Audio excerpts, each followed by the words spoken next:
옛날 조선시대 경기도 지역의 작은 마을 누월리에 다산댁이라 불리는 여인이 살았습니다.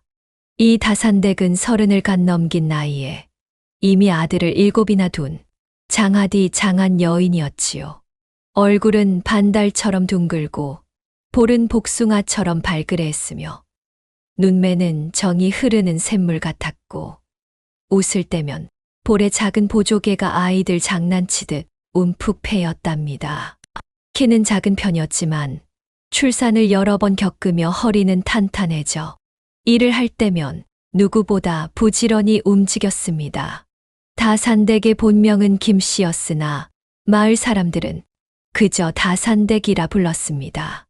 아이를 자주 낳는다 하여 붙여진 별명이었지요. 다산댁은 19에 시집와서 첫 해에 바로 아들을 낳았고 그 후로 꼬박꼬박 아이를 낳아 어느새 7 아들의 어머니가 되어 있었답니다. 우리 다산댁이 또 배가 불렀구먼. 저 집구석은 어떻게 된 것이? 안하게 배가 홀쭉한 날이 없구먼. 허참, 아이고, 그 집 살림이 먹고 살기도 빠듯할 텐데 아이는 어찌 그리도 잘도 낳는지 씨앗 저장고를 배속에 차고 다니는 것이 아닌가 몰라. 마을 노인들이 다산댁이 지나갈 때마다 이렇게 수군거릴 정도였지요. 하지만 다산댁은 개의치 않았습니다. 오히려 아이들이 건강하게 자라는 것을 보면서 행복을 느꼈지요.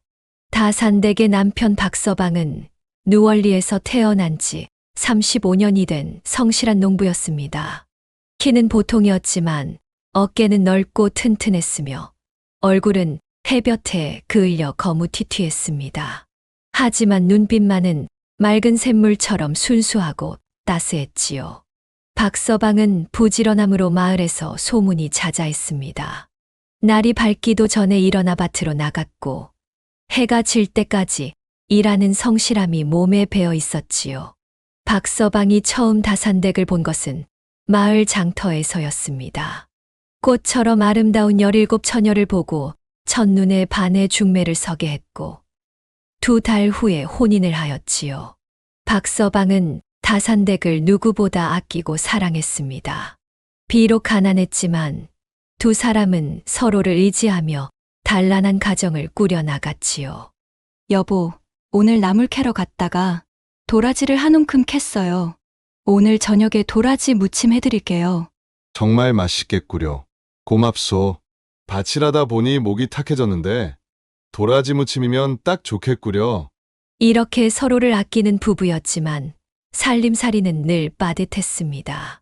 7 아들의 입을 먹여 살리려면 끊임없이 일해야 했고 보릿고개만 되면 끼니를 거르는 일도 잦았지요. 가끔은 다산댁이 아이들 몰래 숟가락만 입에 대고 자신의 밥을 아이들 그릇에 나누어 담기도 했답니다. 아이고, 저 머리는 또 언제 감았을꼬. 옷은 또 얼마나 헤어져 있을꼬.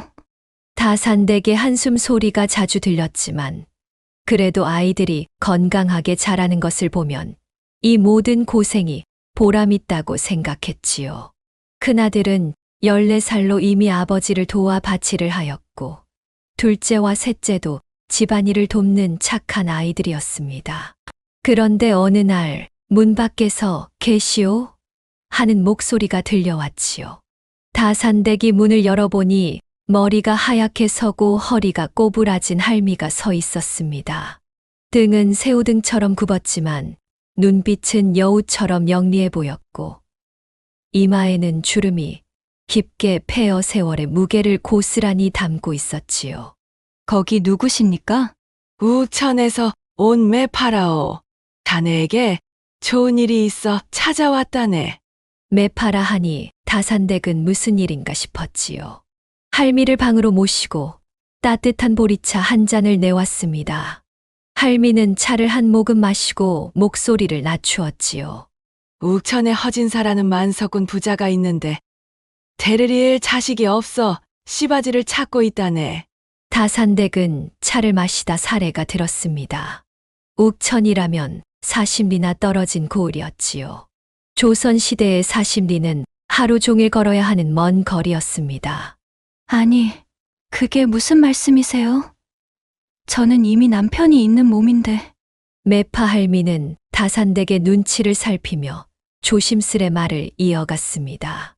애도 못 낳는 허진사 부인이 세도가 친정을 믿고 어찌나 기가 센지 허진사를 한눈 팔지 못하도록 해놓고 씨바지를 찾고 있다네.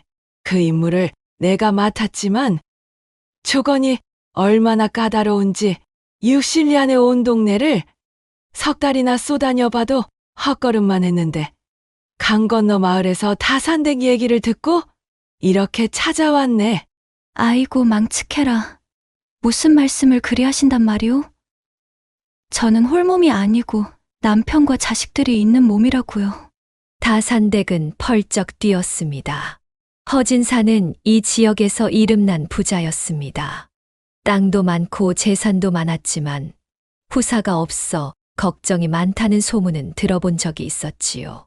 하지만 어찌 이런 황당한 제안을 받아들일 수 있겠습니까?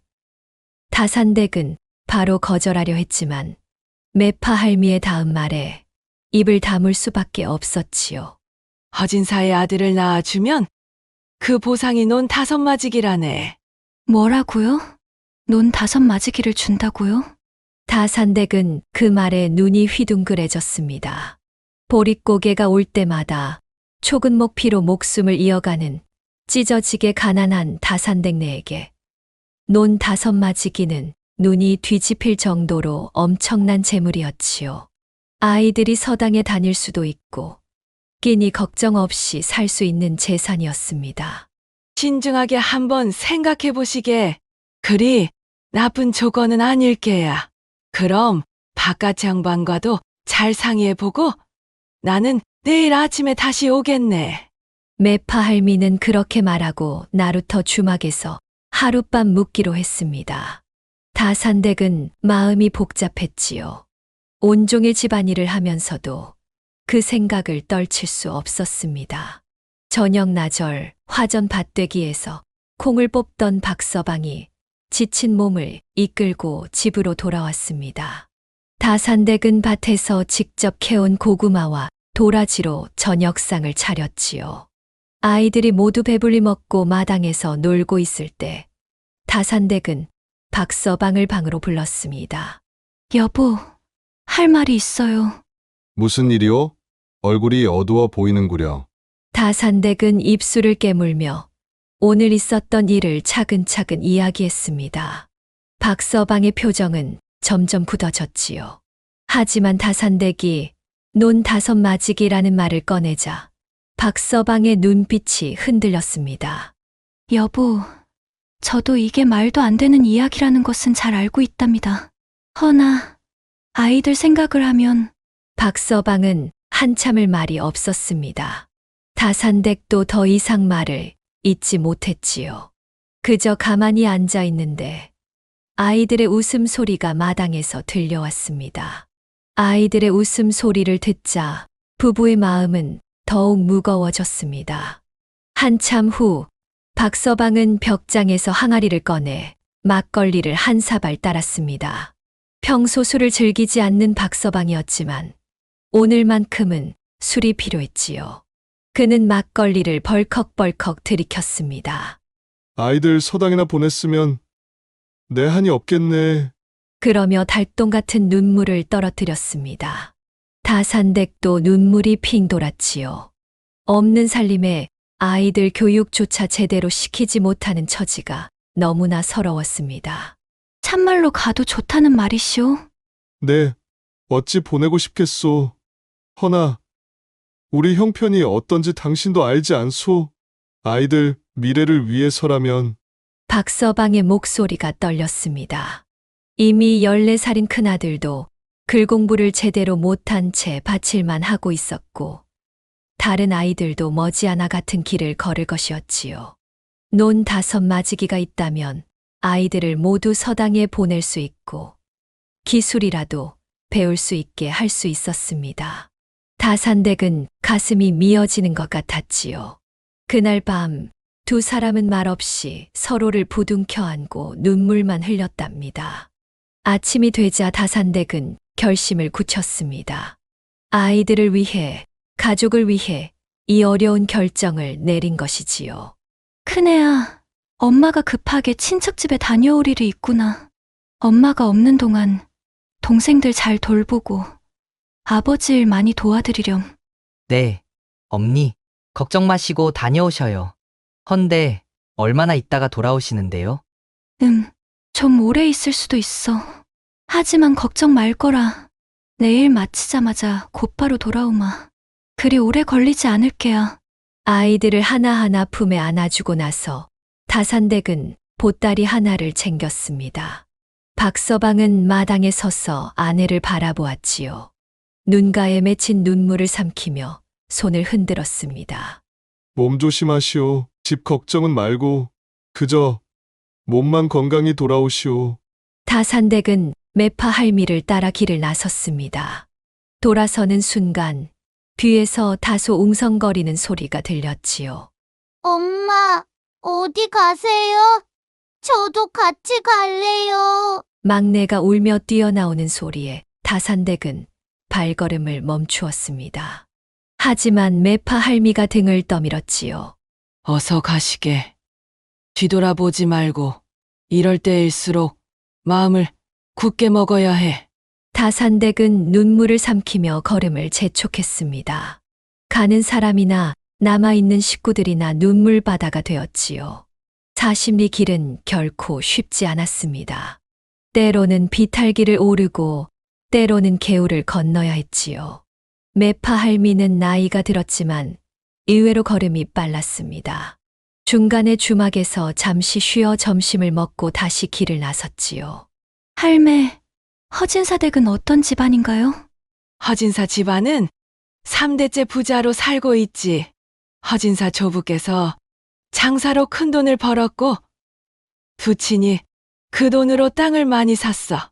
허진사는 그걸 그대로 물려받아 이 근방에서 제일 가는 부자가 되었지. 아이는 왜 없는 거예요? 글쎄, 소문에 의하면 허진사가 젊었을 때 말에서 떨어져 크게 다쳤다고 하더구나. 그 이후로 자식을 가질 수 없게 되었다고들 하지. 다산댁은 고개를 끄덕이며 걸었습니다. 해가 기울 무렵 마침내 욱천마을에 도착했습니다. 허진사댁은 마을에서 제일 큰 기와집이었지요. 대문만 해도 어찌나 높고 커다란지 다산댁의 초가삼간집이 그 안에 통째로 들어갈 것 같았습니다. 대문 양쪽에는 커다란 석등이 세워져 있었고 문 앞에는 하인 2명이 지키고 서 있었지요. 허진사댁님 댁 마님을 뵈러 온 매파입니다. 마님을 뵙게 해주시오.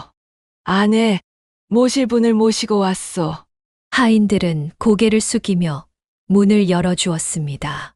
다산댁은 넓은 마당을 지나 안채로 들어갔습니다. 방마다 화려한 비단과 병풍으로 꾸며져 있었고 그릇들은 모두 청화백자로 만들어진 값비싼 것들이었지요. 마님, 데려왔습니다. 안방에서 나온 여인은 다산댁보다 나이가 어려 보였지만 눈빛은 매서웠습니다. 허진사의 부인이었지요. 얼굴은 백옥처럼 하얗고 눈썹은 칼날처럼 날카로웠습니다. 몸에 두른 비단 저고리는 다산댁이 평생 만져보지 못한 비싼 것이었지요. 부인의 뒤로는 젊은 여종 2명이 시중을 들고 있었습니다. 그대가 다산댁이구나. 내 익히 들어 알고 있다네. 아들을 7이나 낳았다지? 네, 마님. 좋아. 후원별당에 머물게. 한 달 동안은 몸을 정결히 하고 있어야 해. 별당 밖으로 나가지 말고. 허진사 부인은 차갑게 말하고는 돌아섰습니다. 다산댁은 매파 할미를 따라 후원 별당으로 향했지요. 별당은 작지만 깔끔했습니다. 창문으로는 연못과 정원이 내다보였고 방 안에는 깨끗한 이부자리와 화장대가 놓여 있었습니다. 매파 할미가 감시자로 한 방에서 거처하게 되었습니다. 당분간 여기서 우리 같이 지내게 될 거라네. 너무 걱정 마시게나. 마님이 시키는 대로만 하면 된다네. 다산댁은 처음으로 이런 곳에서 지내게 되어 낯설었습니다. 하지만 이미 결정한 일, 후회해도 소용없었지요. 그저 주어진 상황을 최대한 잘 견디는 수밖에 없었습니다. 한 달 동안 허진사는 코빼기도 보이지 않았습니다. 다산댁은 날마다 목욕하고 좋은 음식을 먹으며 지냈지요. 처음에는 아이들 생각에 밤마다 베개를 적셨지만 차츰 이곳 생활에 적응해 갔습니다. 이모, 허진사님은 어떤 분이세요? 다산댁은 이제 매파 할미를 이모라고 부르며 친근하게 대했습니다. 둘이 한 방에서 지내다 보니 정이 들었지요. 허진사 나리? 나이는 40이 넘었고 장사 수완이 좋아 큰 부자가 되었지. 하지만 자식복이 없어 늘 한을 품고 있었다네. 그 부인도 원래는 온순했는데 자식이 없다 보니 점점 까다로워진 것 같아. 혹시 허진사님 얼굴이라도 볼 수 있을까요? 어떤 분인지 궁금해서요. 곧 볼 수 있을 거야. 자네가 여기 온 지도 거진 한 달이 거의 다 되어가니까. 그러던 어느 날 안방에 불려갔던 매파가 돌아와 다산댁을 목욕시켰습니다. 쌀뜨물이 아닌 향긋한 꽃물로 머리를 감기고 온몸을 향유로 문질렀지요. 드디어 오늘 밤이라네. 마음의 준비를 하시게. 다산댁은 가슴이 철렁했습니다. 이 날이 올 줄 알았지만 막상 닥치니 두려움이 밀려왔지요. 이모, 저 무서워요. 두려워 말게. 눈 딱 감고 잠시만 누워있으면 금방 끝날 일이야. 허진사도 점잖은 양반이라서 자네를 함부로 대하지 않을게야. 날이 저물자 매파는 별당에 간단한 술상을 차려놓고 자리를 피했습니다.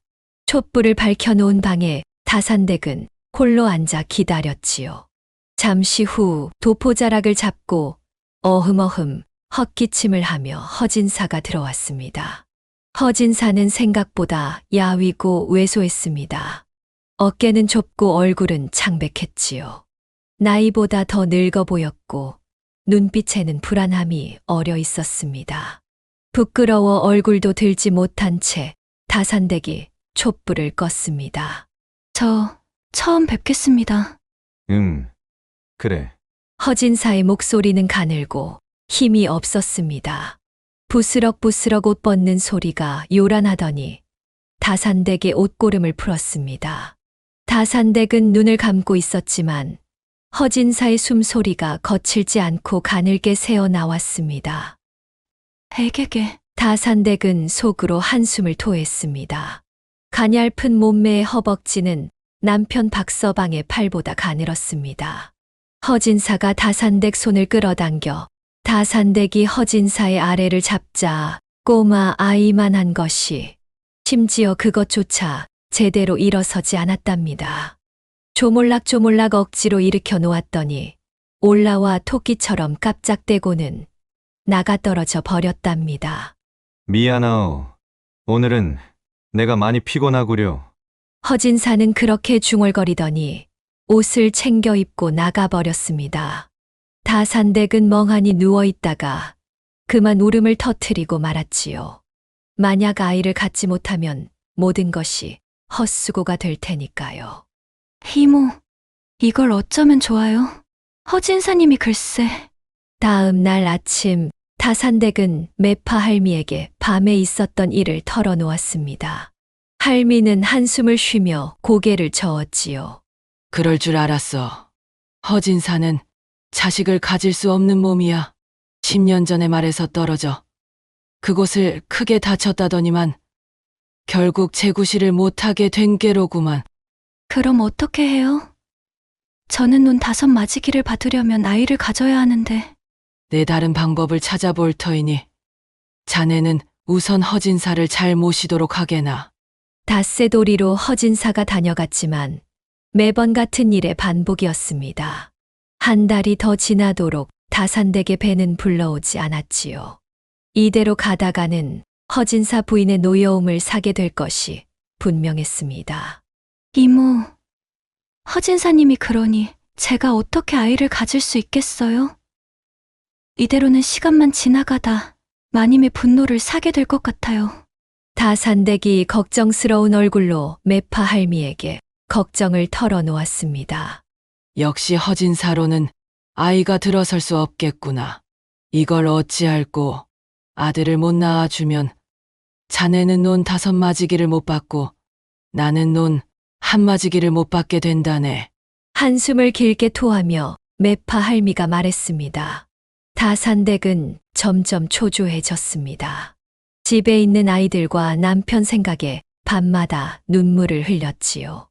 이대로 돌아간다면 손에 쥔 것 하나 없이 고생만 하고 돌아가는 꼴이었습니다. 이모, 어떻게 하면 좋을까요?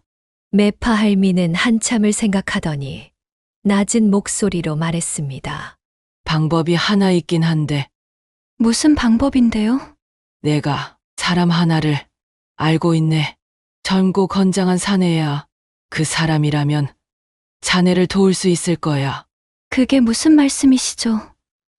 저더러 또 다른 남자의 씨를 받으란 말씀이세요? 원래 씨바지란 그런 거야. 중요한 건 아이를 갖는 거지. 어차피 허진사도 그걸 바라는 거고. 이제는 그 방법밖에 없어. 다산댁은 잠시 망설였습니다. 이런 방법이 옳은 것인지 그른 것인지 판단하기 어려웠습니다. 하지만 집에 있는 가족들을 생각하니 고개를 끄덕일 수밖에 없었지요. 대체 누구를? 그건 내가 알아서 할 테니. 걱정 말고 자네는 입만 닫고 있으면 돼. 매파 할미는 자신의 계획을 설명했습니다. 며칠 뒤 밤에 누군가가 찾아올 것이고 그 사람과 함께 있으라는 것이었지요. 이 일은 절대 비밀로 해야 한다고 당부했습니다. 이틀 후 가을비가 추적추적 내리는 깊은 밤이었습니다. 매파 할미는 다락방에 숨어 있었고 다산댁은 불안한 마음으로 기다리고 있었지요. 별당 문이 살짝 열리고 어깨가 떡 벌어진 남자가 스며들었습니다. 누구세요? 목소리를 낮추시오. 나는 할미가 보낸 사람이요. 남자의 목소리는 낮고 깊었습니다. 얼굴은 짙은 그림자에 가려 잘 보이지 않았지만 어깨가 넓고 키가 컸지요. 나이는 30 안팎으로 보였고 건장한 체격이었습니다. 다산댁은 겁에 질려 떨고 있었습니다. 두려워 마시오. 나는 도움을 주러 온 사람이라오.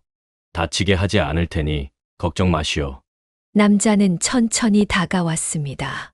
다산댁이 눈을 감자 남자의 손이 다산댁의 손을 부드럽게 잡았습니다. 그 손은 거칠었지만 따뜻했지요. 남자는 다산댁을 부드럽게 대했고 어느새 다산댁도 모르게 몸이 반응하기 시작했습니다.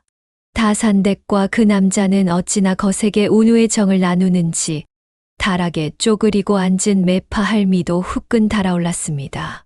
그 남자는 홍진사와는 달리 다산댁을 부드럽게 대했고 다산댁도 모르게 몸이 반응했지요.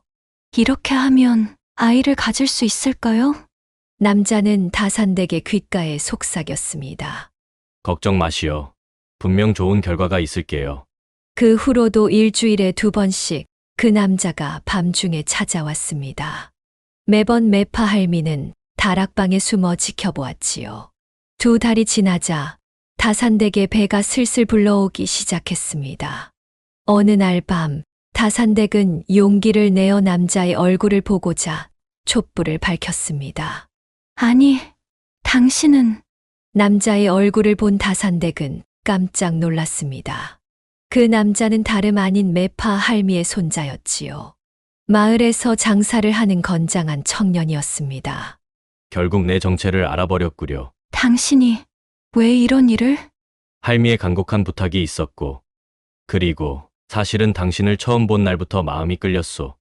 청년의 이름은 민호였습니다.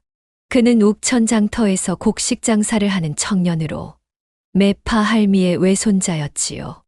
할미가 이 일을 부탁했을 때 처음에는 망설였지만 다산댁의 이야기를 듣고 돕기로 했다고 합니다.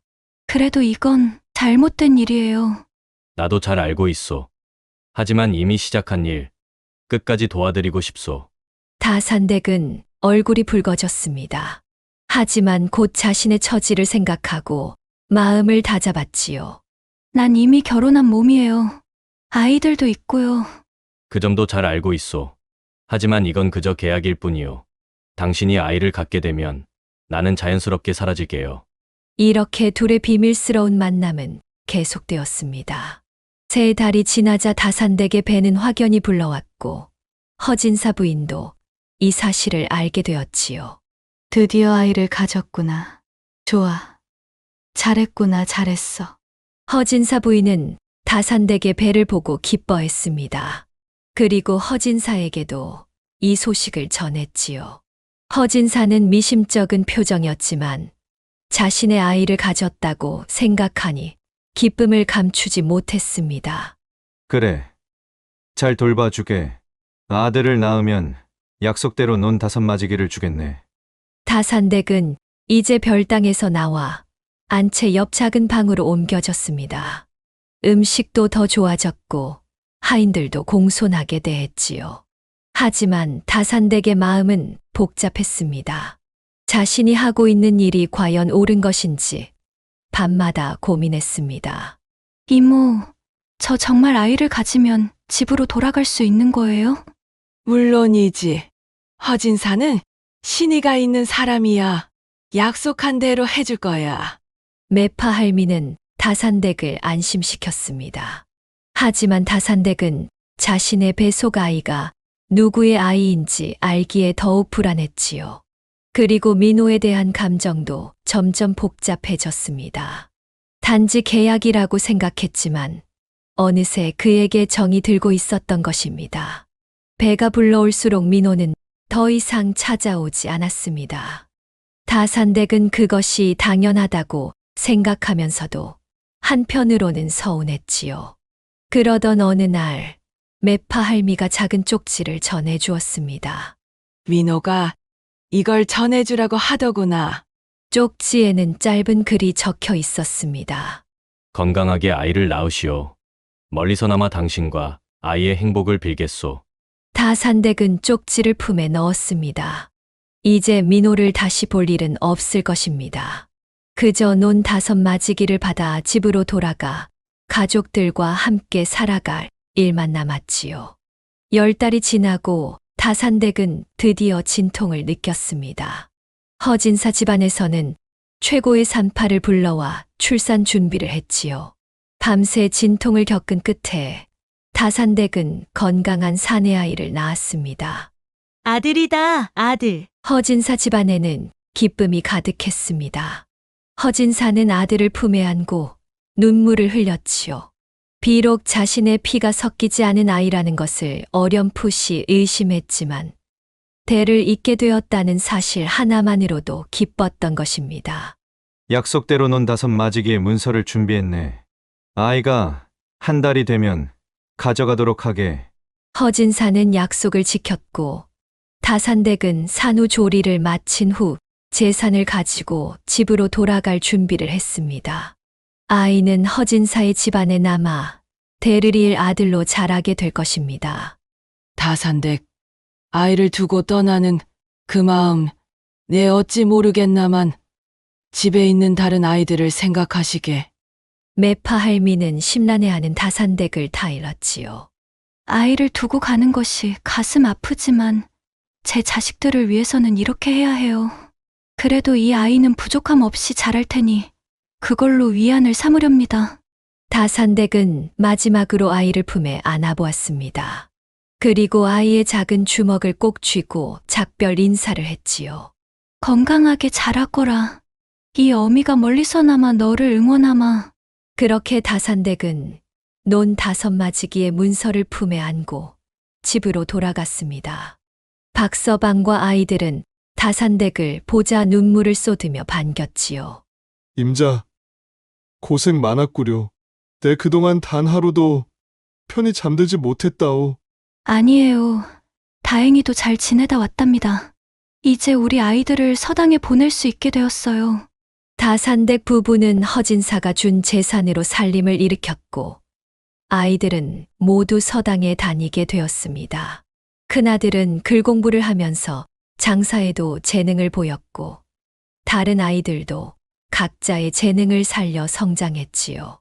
박서방은 농사일에 더욱 정진했고, 가족들은 행복하게 살았습니다. 다산댁은 혹시나 또 아이를 가질까 걱정했지만, 다행히 그런 일은 없었습니다. 하지만 마음 한구석에는 늘 허진사 집에 두고 온 아이에 대한 그리움이 있었지요. 그렇게 7년의 세월이 흘렀습니다. 다산댁은 이제 40이 넘는 나이가 되었고, 아이들도 모두 자라 어엿한 청년이 되어 가고 있었습니다.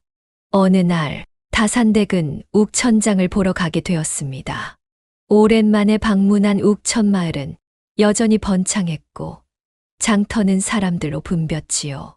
우연히 서당 앞을 지나가던 다산댁은 글을 읽는 아이들을 보게 되었습니다. 그 중에 눈에 띄는 아이 하나가 있었지요. 그 아이를 유심히 바라보던 다산댁은 가슴이 철렁했습니다. 다산댁이 낳아준 허진사의 아들이었습니다. 아이는 또래보다 키가 크고 어깨가 넓었지요. 매파 할미의 손자 민호를 빼닮은 모습이었습니다. 웃는 모습이 지 아비를 빼다 닮았구나. 다산댁은 중얼거리며 표요히 사라졌습니다. 그 아이가 자신의 핏줄임을 아무도 모를 것입니다. 하지만 다산댁의 가슴 한편에는 그 아이에 대한 그리움이 항상 남아 있었지요. 어떤 선택이 옳았는지, 그른 것이었는지 아무도 판단할 수 없겠지요. 다만 가족을 위한 어머니의 희생은 그 무엇보다 값진 것이었을 테니까요. 다산댁은 자신의 선택이 가족들에게 행복을 가져다 준 것에 위안을 삼으며 여생을 살았답니다. 그 후로 다산댁은 더 이상 아이를 낳지 않았다고 합니다. 8아들 중 마지막 아이는 자신이 키울 수 없었지만 그 아이 덕분에 나머지 7아들은 모두 글을 배우고 세상에 나가 자신의 길을 걸을 수 있었지요. 그것이 다산댁에게는 가장 큰 위안이 되었답니다. 이처럼 인생은 때로 우리에게 어려운 선택을 강요합니다. 하지만 어떤 선택을 하든 그 선택이 사랑에서 비롯된 것이라면 그 결과는 결코 헛되지 않을 것입니다. 다음 이야기가 지금 시작됩니다. 구독과 좋아요는 큰 힘이 됩니다. 옛날 조선 숙종 때 청주 한씨 문중에 한명수라는 양반이 있었습니다. 이 양반은 청주 한씨 중에서도 꽤 이름 있는 집안의 자제로 어려서부터 글 공부를 하며 자랐지요. 얼굴은 날카로운 매부리 코에 가는 눈썹, 그리고 항상 오만함이 서려 있는 눈빛이 특징이었답니다. 체구는 왜소했으나 그 허리는 언제나 곧게 펴고 다녔으니 멀리서 보면 마치 대나무를 보는 듯 했지요. 이 한명수 양반은 나이 40을 훌쩍 넘기고도 아내 하나 얻지 못한 독신 양반이었지요. 혼인을 거부한 것이 아니라 어찌나 인색하였던지 청혼을 하러 가는 중매쟁이마다 돌아오는 길에 한숨만 쉬었다고 합니다. 심지어 밥 한 술 떠먹을 때도 쌀알을 하나하나 세어가며 먹는다는 소문이 파다했답니다. 아이고, 한대감댁은 가지 마시오. 그 댁 양반이 중매 자리에서 국수 한 그릇 시켜놓고는 면발 하나하나 세어가며 먹더구먼. 처자가 기겁을 하고 도망쳤다오. 이런 소문이 돌 정도였으니 자연히 혼처가 나타날 리 없었지요. 하지만 그런 인색함에도 한 가지 물건에는 아낌없이 돈을 쓰곤 했으니 그것이 바로 고려청자였답니다. 한명수 양반은 이 청자를 모으는 것이 취미이자 인생의 낙이었지요. 그가 고려청자에 빠진 것은 25살 때의 일이었답니다. 그날 그는 이웃 고을에 사는 친구의 집에 놀러 갔다가 처음으로 고려청자를 보게 되었지요. 친구 집 사랑방에 놓인 작은 청자였는데 그 푸른 빛에 한명수 양반은 그만 넋을 잃고 말았답니다. 이것이 무엇인가? 이것 말인가? 이것은 고려 때 만든 청자합이라네. 우리 선조께서 물려주신 가보라네. 그 순간부터 한명수 양반의 마음속에는 청자에 대한 욕심이 불길처럼 타오르기 시작했습니다. 집으로 돌아온 그는 밤새 잠을 이루지 못했고, 다음 날부터 청자에 관한 모든 것을 알아보기 시작했지요. 10년이 지나자 한명수 양반의 집에는 크고 작은 청자들이 즐비하게 늘어섰답니다. 하지만 그럴수록 더 많은 청자를 소유하고 싶은 욕심은 커져만 갔지요. 이 세상에 청자보다 아름다운 것이 또 있겠느냐? 아내가 무엇이며 자식이 무엇이냐? 나의 집안을 빛내줄 것은 오직 이 청자뿐이로다. 한명수는 툇마루에 앉아 청자를 어루만지며 늘 이런 말을 중얼거렸답니다. 하인들은 등 뒤에서 혀를 내두르곤 했지요. 전 양반이 언제 정신 차릴까? 청자에 홀려 인생을 다 버리겠구먼. 그런데 이 한명수가 청자를 구하는 방법이 영 좋지 않았답니다. 시골 구석구석을 돌아다니며 가난한 사람들이 청자의 가치를 모르고 그저 평범한 그릇으로 쓰는 것을 헐값에 사들이는 것이었지요. 때론 속임수를 써서 빼앗다시피 하기도 했답니다. 일례로 그의 38살 되던 해였지요.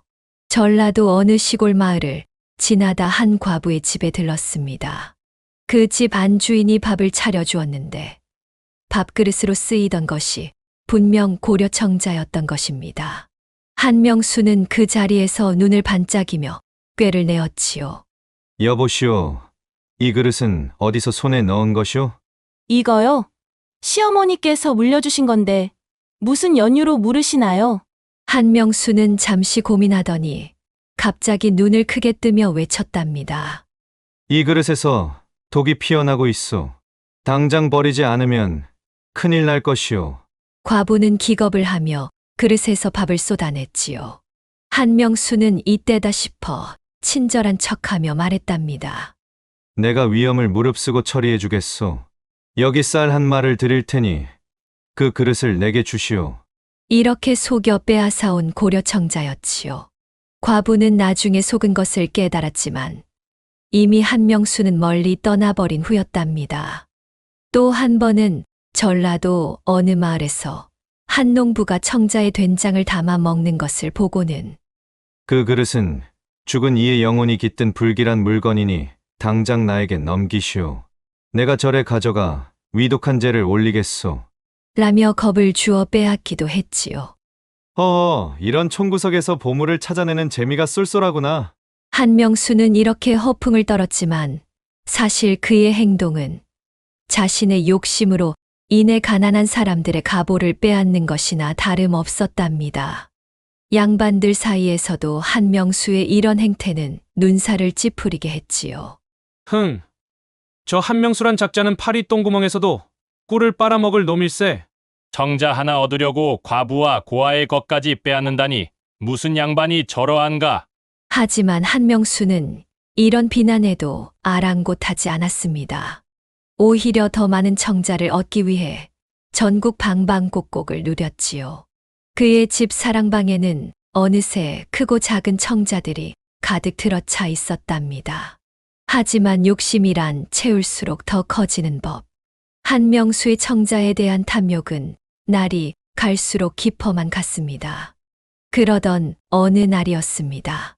무더위가 기승을 부리던 삼복더위에 한명수가 또 시골 마을을 돌아다니다가 어느 허름한 초가집 앞에 이르렀지요. 이번에는 경상도 깊은 산골 마을이었는데 그곳에서도 귀한 청자가 있다는 소문을 듣고 찾아간 것이었답니다. 땀이 비 오듯 쏟아져 한명수는 집 앞에 서 있는 커다란 감나무 그늘 아래 잠시 쉬어가기로 했답니다. 빨간 감이 주렁주렁 달린 감나무는 더위에 지친 나그네에게 시원한 그늘을 선사했지요. 아이고, 더워라. 하늘이 사람 잡을 기세로구나. 부채를 붙이며 한숨을 내쉬는데 그만 눈에 띄는 물건이 있었지요. 마당 한편에서 강아지 한 마리가 밥을 먹고 있었는데 그 밥그릇이 범상치 않게 보였던 것입니다. 아니, 저것은 설마 청자는 아니겠지? 한명수는 숨을 죽이고 자세히 들여다보았습니다. 개밥그릇은 겉이 지저분했지만 그 빛깔과 무늬가 분명 고려 청자의 것이었지요. 게다가 연꽃 무늬가 새겨진 연화문 청자로 귀한 중에 귀한 것이었답니다. 더구나 그 크기와 형태로 보아 왕실에서 쓰였을 법한 고급품이 분명했지요. 이런 보물을 개밥 그릇으로 쓰다니 이 무지한 시골뜨기들. 가슴이 두근거리기 시작했습니다. 아마 이 집 주인은 청자의 가치를 모르는 무식한 촌부의 것이 분명했지요. 손쉽게 넘겨받을 수 있을 것이라 생각하니 입가에 미소가 번졌답니다. 한명수는 여느 때와 같이 주변을 살피기 시작했습니다. 이런 귀한 것이 흔히 굴러다니는 집은 아닐 테니 혹시 다른 청자도 있지 않을까 하는 마음이었지요. 그때 맷방석에 앉아 고추를 말리던 사팔뜨기 노인이 눈에 들어왔습니다. 허름한 차림새로 보아 이 초라한 집의 주인이 분명했습니다. 이 노인은 마을에서 70을 넘긴 김노인이라 불리는 사람이었는데 워낙 사팔뜨기 눈이 심하여 사팔뜨기 김노인이라는 별명으로 더 유명했답니다. 어릴 적 열병을 앓다가 눈이 사팔이 되었다고 하지요. 한명수 양반은 슬그머니 자리에서 일어나 노인에게 다가갔습니다. 노인장, 오늘은 더위가 대단합니다 그려. 목이 말라 죽겠으니 물 한 사발 얻어 마실 수 있겠소이까? 한명수는 가장 부드러운 목소리를 내며 말을 걸었답니다. 사팔뜨기 노인은 일하던 손을 멈추고 천천히 고개를 돌렸지요. 그리고는 사팔뜨기 눈으로 한명수 양반을 유심히 바라보았습니다. 어서 오시오. 나으리. 노인의 목소리는 차분했지만 묘하게 한명수의 정체를 꿰뚫어보는 듯한 느낌이 들어 한명수는 순간 등줄기가 서늘해졌습니다. 하지만 이내 허튼 생각이라 치부하고 다시 미소를 지었지요. 노인은 특별한 말 없이 자리에서 일어나 물동이에서 물을 떠왔습니다. 한명수는 물을 받아 마시며 노인의 눈빛을 살폈지요. 하지만 사팔뜨기 눈이라 도무지 어떤 생각을 하는지 알 수가 없었답니다. 올해는 농사가 잘 되었습니까? 이윽고을은 가뭄으로 고생이 많다던데. 그럭저럭 먹고 살 만하니 감사할 따름이지요. 허허, 노인장 겸손하시기도 하시지. 이 마을이 옥토로 소문난 곳이라 들었는데. 한명수는 이런저런 시시껄렁한 이야기를 늘어놓기 시작했답니다. 장마 이야기, 농사 이야기, 장터 이야기까지. 노인은 가끔 고개를 끄덕이며 듣기는 했지만 여전히 고추 말리기에 더 관심이 있어 보였지요. 그런데 그 듣는 모습이 어쩐지 흥미롭지 않다는 듯한 표정이었답니다. 그나저나 이 강아지가 눈빛이 초롱초롱하니 싹이 보입니다 그려. 드디어 한명수가 본론으로 들어갔습니다. 강아지는 마침 밥을 다 먹고 꼬리를 흔들며 노인 곁으로 달려갔지요. 이 강아지는 복동이라는 이름의 잡종견으로 김노인 집에서 태어나 자란 귀여운 녀석이었답니다. 이놈을 잘 훈련시키면 멧돼지 멱을 물고 늘어질 것 같은데. 노인장, 이 강아지 제게 팔지 않겠소? 후하게 값을 쳐줄 터이니. 노인은 여전히 무심한 목소리로 대답했답니다. 파는 강아지가 아닙니다요. 한명수는 속으로 미소를 지었지요. 시골 사람들의 이런 반응은 익히 알고 있었으니까요.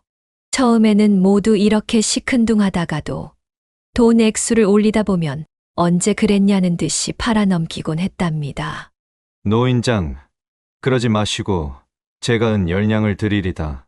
크게 나온 값에도 노인은 고개를 저을 뿐이었습니다. 하던 일에 집중하며 말했지요. 고개 너머 장터에 가면 강아지 장수들이 널려 있으니 거기 가서 사시오. 한명수의 얼굴이 살짝 붉어졌답니다. 시골 노인이 자신을 얕보는 듯해서 자존심이 상했지요. 하지만 청자를 생각하니 참을 수밖에 없었지요. 그는 여유가 있는 척 웃으며 말했습니다. 노인장, 장터의 강아지는 싸구려지요. 이 녀석은 눈빛부터 다르오. 그러니 스문양을 드리리다. 노인은 이번에는 쳐다보지도 않았지요. 무릎 위에 놓인 것들을 손으로 어루만지며 무심한 척했습니다. 30냥. 바쁘게 뒤적이던 노인의 손이 살짝 멈칫했지만 여전히 대답이 없었답니다. 한명수는 노인이 흔들리기 시작했다고 생각했지요. 40냥. 한명수의 목소리가 점점 높아졌지요.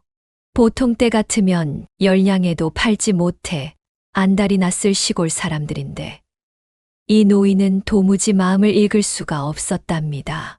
좋소. 50냥. 여기 있소이다.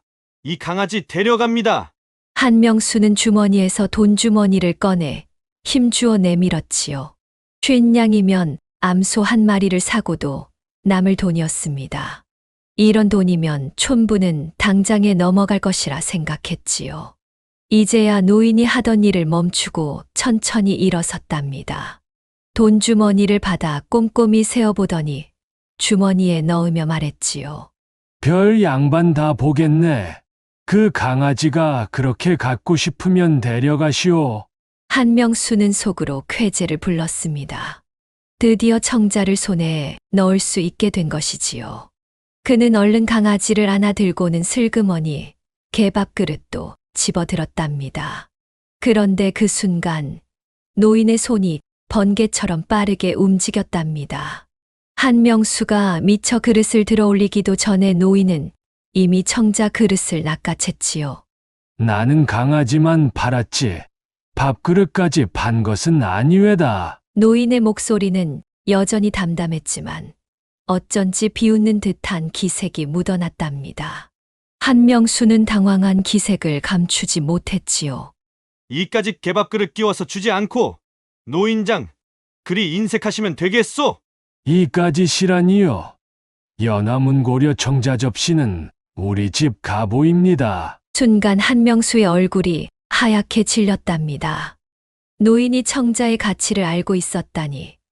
그제야 그는 자신이 노인의 함정에 빠졌다는 것을 깨달았지요.